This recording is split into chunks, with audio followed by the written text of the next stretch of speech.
বড়লোক ঘরের ছোট বউ ধারাবাহিকের 89তম পর্বটি পেতে এক্ষুনি চ্যানেলটিকে সাবস্ক্রাইব করে দেখতে থাকুন।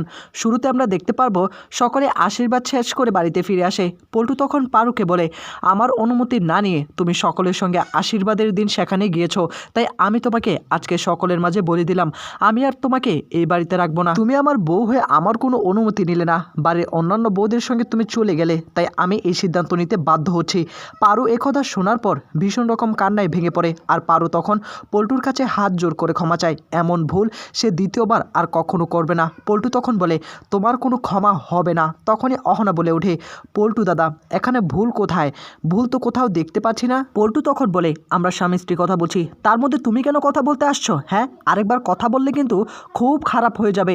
এদিকে পল্টুর দিকে তাকে পারু কান্নায় ভেঙে পড়ে। পারু তখনই তার পা ধরে ক্ষমা চায় আর ক্ষমা চেয়ে বলে, আমাকে আমাকে তুমি ছেড়ে দিও না। পল্টু তখন বলে, এক্ষুনি ব্যাগপত্র গুছিয়ে তোমাকে তোমার মায়ের বাড়িতে দিয়ে আসবো, তোমাকে আমি ডিভোর্স দিয়ে দেবো, তোমার সঙ্গে আমার কোনো সম্পর্ক থাকতে পারে না, আর তুমি এই বাড়িতেও থাকতে পারবে না।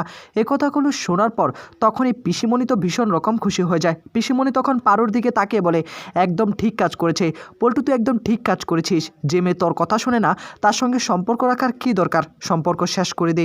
এদিকে এ কথাগুলো শোনার পর দুর্গা তো ভীষণ রকম রাখতে শুরু করে। দুর্গাদেবী তখন বলে, কি বলছিস কি পল্টু, সামান্য একটা বেড়ানো নিয়ে তুই এভাবে কেন পারুর উপর রেগে যাচ্ছিস? আমাদের সঙ্গেই তো গিয়েছে, অন্য কারোর সঙ্গে তো আর যায়নি। এদিকে তখনই অহনা বলে, পল্টু দাদা এইভাবে যদি বাড়ির বউদের ওপর অত্যাচার করা হয় আমি কিন্তু কোনোভাবেই থেমে থাকবো না। দেশে কিন্তু আইন কানুন রয়েছে, পুলিশ রয়েছে। যদি কোনোভাবেই পারু দিদিকে এই বাড়ি থেকে চলে যেতে হয়, পারু দিদিকে নিয়ে আমি যাব পুলিশ স্টেশনে, তারপর গিয়ে কমপ্লেন করব। একথা শোনার পর পল্টু তখন আরও ভীষণ রেগে যায়। পারু তখন অহনার দিকে তাকিয়ে বলে, প্লিজ প্লিজ এগুলো তুমি আর করো না। অহনা তখন বলে, না না আমাকে করতে হবে, এই বাড়িতে সব কিছু সহ্য করে নিতে হবে, এটা কোনোভাবেই হতে পারে না। অহনা তখন পল্টুর দিকে তাকিয়ে বলে, যে বাড়িতে নিজের জায়গা নেই সে আবার অন্যকে কি করে বাড়ি থেকে তাড়িয়ে দিবে?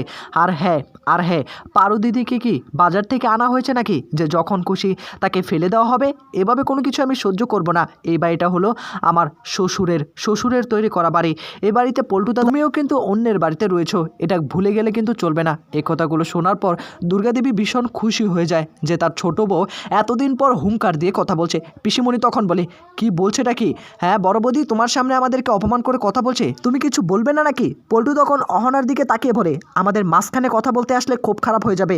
অহনা তখন বলে, এতদিন অনেক সম্মান দিয়েছি, আর কোনোভাবে আমি সম্মান দিতে পারবো না, এই সম্মানের যোগ্য তোমরা কেউ না। আর তখনই পিসিমণির দিকে তাকিয়ে বলে, পিসিমা যদি আমাদেরকে মনে করেন রাগিয়ে আমাদেরকে মেরে ধরে আমাদেরকে কাজ করাবেন তাহলে ভুলে যান। যদি আমাদেরকে ভালোবেসে আদর করে কাজ করাতে পারেন অবশ্যই আপনাদের পা সহ টিপে দিব, কিন্তু কোনোভাবে যদি আমাদের সঙ্গে খারাপ ব্যবহার করা হয় তাহলে কিন্তু অতীতের কথাগুলো আমি ভুলে যাইনি। এখনও কিন্তু চাইলে সেই কেসটাকে আমি তুলে নিতে পারি, এখনও চাইলে আপনাকে আমি জেলে দিতে পারি, সেটা ভুলে গেলে চলবে না। আপনি যে আমার শাশুড়ি মাকে ভুল ওষুধ খাইয়ে আমাকে ফাঁসিয়ে দিতে চেয়েছিলেন সে কথা কি ভুলে গিয়েছেন নাকি?